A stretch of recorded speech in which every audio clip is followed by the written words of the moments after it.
students, I hope you all are very well. Today our next topic will be calculation of expenses and consumable stores. Clear? अगर आप कोई expenses पे करते हैं, कोई salary, कोई रेंट, ਉਹਦਾ ट्रीटमेंट ਤੁਸੀਂ ਕਿੱਦਾਂ ਕਰਨਾ, कंज्यूमेबल स्टोर जिद्दां अपने कोल कोई मैडिसन वगैरह ਹੁੰਦੀ है ਜਾਂ कोई भी ਜਿਹੜਾ ਅਸੀਂ यूज़ करते हैं ਉਹਨਾਂ ਦਾ ट्रीटमेंट ਦੋਨਾਂ ਦਾ सेम है। क्लीयर? बस डिफरेंस ਇੰਨਾ ਜਿੱਥੇ कंज्यूमेबल स्टोर ਹੋਊਗਾ ਉੱਥੇ ਤੁਹਾਡੇ ਕੋਲੇ ਨਾਲ ਸਟਾਕ ਵੀ ਹੋਊਗਾ, ਸਟਾਕ ਨੂੰ ਵੀ ट्रीट करना ਹੋਏਗਾ। ਜਿਹੜੇ एक्सपेंसिस ਹੋਣਗੇ ਜਿੱਦਾਂ सैलरी रेंट हो गया ਉਹਦੇ ਵਿੱਚ सिर्फ क्रेडिटर एंड प्रीपेड होएगा। ਇਹਦਾ भी सेम ट्रीटमेंट आ सबसक्रिप्शन वाला, क्योंकि ਇਹਦੇ 'ਚ भी ਅਸੀਂ ओनली करंट ईयर ही ਲੈਣਾ। ਜਿਹੜੇ पिछले साल ਦੇ एक्सपेंसिस ਆ ਉਹ माइनस कर देने ਆ, ਜਿਹੜੇ करंट ईयर ਦੇ ਉਹ प्लस कर देने ਆ। ठीक है, ਪਹਿਲਾਂ सब तो पहला अपने को क्या क्रेडिटर या ड्यू, ਇਹਦਾ मतलब की ਹੁੰਦੀ ਆ ਜਿਹੜੀ पेमेंट हजे करन वाली ਰਹਿੰਦੀ आ। अगर पेमेंट करने वाली साल के स्टार्टिंग च ही रहिंदी आ, ओपनिंग च ही रहिंदी आ, मतलब ये खर्चे पिछले साल के होणगे क्योंकि ये साल तो हजे अज स्टार्ट होया। अगर अज स्टार्टिंग च ही कोई खर्चे देने वाले रहिंदे आ तो must belong to previous year, हमेशा पिछले साल के होणगे। अगर प्रीवियस ईयर के होणगे तो असीं उन्हां नूं की करांगे माइनस। अगर साल के एंड ते कोई पैसे देने वाले रहिंदे आ तो वो की होणगे प्लस, क्योंकि वो इस साल के होणगे। असीं सारा साल किसी तो कोई बेनीफिट लिया, वो जिहड़ा साडा पे करने वाला रहिंदा है। Clear? Then advance paid, advance paid का भी असी की ट्रीटमेंट करांगे। अगर साल के स्टार्टिंग च एडवांस आ मीनस के एडवांस दिता होगा लास्ट ईयर होगा इस ईयर नाल रिलेटेड, अगर इस ईयर नाल रिलेटेड आ तो असी उहनूं की करांगे प्लस करांगे। अगर ईयर के एंड ते एडवांस आ तो एंड वाला एडवांस असी नैक्सट ईयर लिए पे किया होगा उहनूं असी की करांगे माइनस। स्टॉक का सिंपल ट्रीटमेंट है कि जो साल के शुरू च स्टॉक अपने कोले वो आपां इस साल च यूज़ करांगे, अगर इस साल च यूज़ करांगे तो प्लस हो जाऊगा। जिहड़ा साल के एंड ते स्टॉक आ साडे कोले वो असीं नैक्सट ईयर च यूज़ करांगे तो उहनूं असीं की करांगे माइनस करांगे। क्लीयर? ये टेबल नूं तुसीं जस्ट एक बार रिमैंबर कर लेना, ये हेल्प नाल ही क्वेश्चन हो जाना। तो हुण क्वेश्चन नंबर देखो 20, from the following information of a not for profit organisation show the amount of sports material consume. Consumption का कंजम्पशन है कि कितना असी स्पोर्ट्स मटीरियल कंज्यूम कर लिया। अमाउंट सानू गिवन है, साडा ईयर कदों एंड हुंदा 31 मार्च 2019 नूं। ठीक है, 19 वाली आइटम साडे कोले की है क्लोजिंग है, तो 18 वाली आइटम साडे कोले की है ओपनिंग है। फर्स्टली साडे कोले स्टॉक है, आ ओपनिंग स्टॉक असी इस ईयर च यूज़ करांगे तो उन्होंने असी की करांगे प्लस। क्लोजिंग स्टॉक असी नैक्सट ईयर च यूज़ करांगे तो उन्होंने असी की करांगे माइनस। क्रेडिटर मीनस जेडे पैसे देने वाले रहिंदे आ, अगर साल के स्टार्टिंग कोई पैसे देने वाले रहिंदे आ तो पिछले साल के रहिंदे आ, पिछले साल के तो असीं इहनूं माइनस करांगे। साल के एंड के कोई पैसे देने वाले रहिंदे आ, इट मीनस वो इस ईयर दे आ, इस ईयर दे तो असीं इन्हां नूं प्लस करांगे। दैन एडवांस अगर स्टार्टिंग च ही एडवांस आ, डेट स्टार्टिंग एडवांस आ मतलब पिछले साल च एडवांस दिता होगा इस ईयर का, अगर इस ईयर का तो यह प्लस होगा।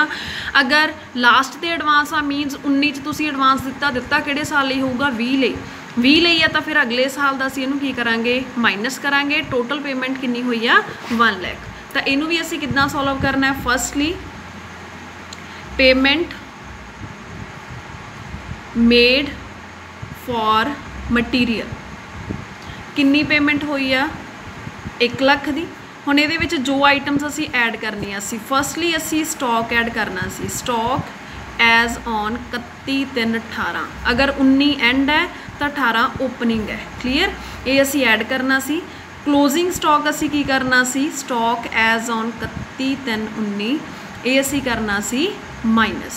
दैन आगे क्रेडिटर असी ओपनिंग माइनस करने हैं, creditor as on 31/3/18, opening creditor साडे कोले 5800 आ, इन्होंने असी ब्रैकेट च लिख लांगे। तो closing creditor minus creditor as on 31/3/19, ये की होणगे plus 9200। Then advance opening plus होना है, एडवांस एज ऑन 31/3/18 12000 प्लस होएगा। तो क्लोजिंग एडवांस मीनस के एडवांस एज ऑन 31/3/19 21,000, ये की होएगा माइनस। क्लीयर?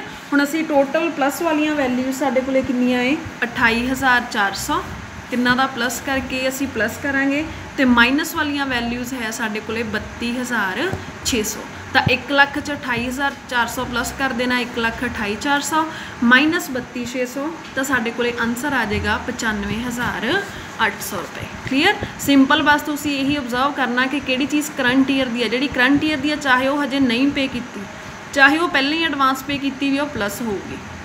ਜਿਹੜੀਆਂ प्रीवियस या नैक्सट ईयर दियां वो असी माइनस करांगे। क्लीयर?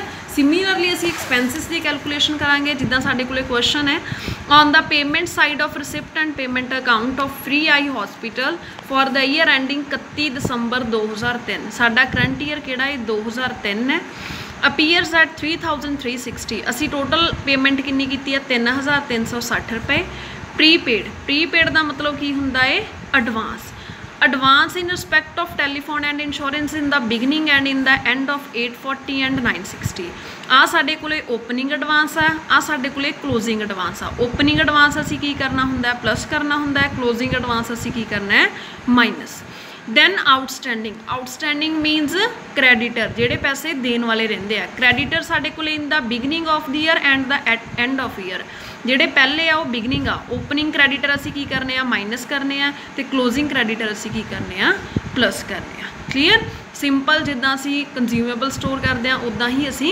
एक्सपेंसिस नूं कैलकुलेट कर लेना नैक्सट अजे तुहाडे कोले है कैलकुलेशन अमाउंट ऑफ डेप्रीशिएशन तो सिंपल असी अमाउंट ऑफ डेप्रीशिएशन किद्दां कैलकुलेट करांगे बिल्कुल नॉर्मल फॉर्मूला है जिन्ने दा एसिड तुहाडे कोले स्टार्टिंग च है अगर तुसी कोई एसिड परचेज करते हैं तो ये प्लस कर दो अगर कोई एसिड तुसी सेल करते हैं तो ये माइनस कर दो एंड जो तुहाडा क्लोजिंग बैलेंस है वो भी तुसी माइनस कर दो तो तुहाडे कोले जिहड़ा हैगा अमाउंट ऑफ डेप्रीशिएशन है जिहड़ी तुहाडे कोले आ जाएगी क्लीयर तो हुण इहदे लई तुसी क्वेश्चन देखो question number 26 calculate the amount of depreciation to be charge to income and expenditure account sports equipment on 1/4/2018 opening च साडे कोले स्पोर्ट्स इक्विपमेंट कितना है 60,000 स्पोर्ट्स इक्विपमेंट 31/3/19 क्लोजिंग स्टॉक साडे कोले कितना है 50,000 परचेज ऑफ स्पोर्ट्स इक्विपमेंट होया साडे कोले 20,000 and sale of sports equipment होया 15,000 द सिंपल ट्रीटमेंट ओपनिंग दे विच परचेज प्लस कर देना है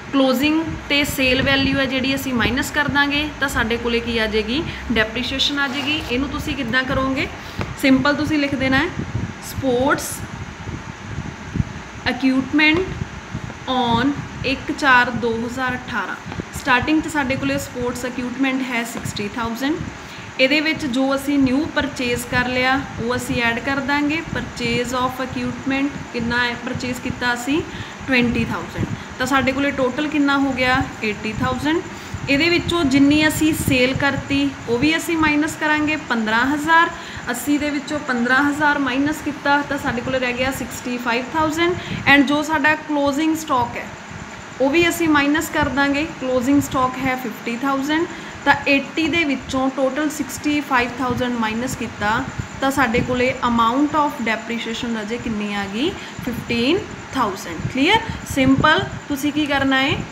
ओपनिंग स्टॉक दे विच परचेज प्लस कर देनी है सेल ते क्लोजिंग स्टॉक माइनस कर देना वो तुहाडे कोले डेप्रीशिएशन आ जाएगी क्लीयर तो एक क्वेश्चन हो रहा है उहदे च की है तुहाडे कोले तुसी +1 च डेप्रीशिएशन चैप्टर किया है सिमिलरली इत्थे करना तुसी the book value of surgical equipment on 1 April 54,000 starting च साडे कोले वो किन्ने दा है 54,000 दा 1 अक्तूबर नूं असी इस सर्जिकल इक्विपमेंट का 1/4 सेल करता 9,000 लई क्लीयर 1 जैन नूं असी एक न्यू इक्विपमेंट परचेज कर लिया 8,000 का रेट ऑफ डेप्रीशिएशन 10% है कहते अमाउंट ऑफ डेप्रीशिएशन शो करो कि तुसी किन्नी पाओगे एंड सर्जिकल इक्विपमेंट तुहाडे कोले किन्ने दा रह जाऊगा क्लीयर तो ये रह जाए तुसी होर कुछ नहीं करना तुसी जस्ट की करना वेखो तुहाडे कोले स्टार्टिंग च सर्जिकल इक्विपमेंट किन्ने दा है 54,000 का ये कदों आ तुहाडे कोले 1 अप्रैल नूं क्लीयर तो तुसी की कीता इहदा 1/4 सेल किया इहदा 1/4 कितना बन गया तुहाडे कोले 13,500 तो पिछे तुहाडे कोले बैलेंस कितना रह गया 54,000 चों 13,500 का 1 अक्तूबर नूं सेल हो जाना है तो आ तुसी फुल ईयर यूज़ किया जिहड़ा तुसी फुल ईयर यूज़ किया उहदे तुसी फुल ईयर की डेप्रीशिएशन कैलकुलेट करोगे जिहड़ा तुसी जस्ट 6 मंथ ही यूज़ किया इहदे ते आपां दी डेप्रीशिएशन आ हो 6 मंथ की कैलकुलेट कर लांगे क्लीयर ये तुहाडे कोले आ गई अमाउंट ऑफ डेप्रीशिएशन एक जिहड़ा तुसी न्यू इक्विपमेंट परचेज किया 8,000 का वो 1 जनवरी नूं परचेज किया तो उत्ते असी 3 मंथ की डेप्रीशिएशन कढ लांगे तो 3 डेप्रीशिएशन तुहाडे कोले आउणगीਆਂ जिहड़ा 13,500 1 अक्तूबर नूं सेल हो गया वो अप्रैल मई जून जुलाई अगस्त सितंबर 6 ਮਹੀਨੇ ਤੁਸੀਂ यूज़ किया तो 6 महीनों की डेप्रीसीएशन कढ़ लियो, बाकी पार्ट तुसी फुल ईयर यूज़ किया तो फुल ईयर की डेप्रीसीएशन कढ़ लेनी आ। एक 8000 तुसी 1 जनवरी नूं परचेज किया तो जनवरी फरवरी मार्च 3 महीने यूज़ किया तो वो 3 महीनों की डेप्रीसीएशन जी तुसी कैलकुलेट कर लेनी है। तुहाडा डेप्रीसीएशन का क्वेश्चन हो गया।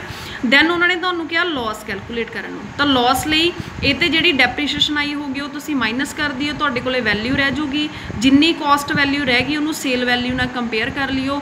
अगर सेल घट वैल्यू की हुई तो तुहाडे कोले लॉस आ जाएंगे, अगर ज़्यादा वैल्यू की हुई तो तुहाडे कोले प्रॉफिट्स आ जाएंगे। Clear? I hope you understand well. Thank you students.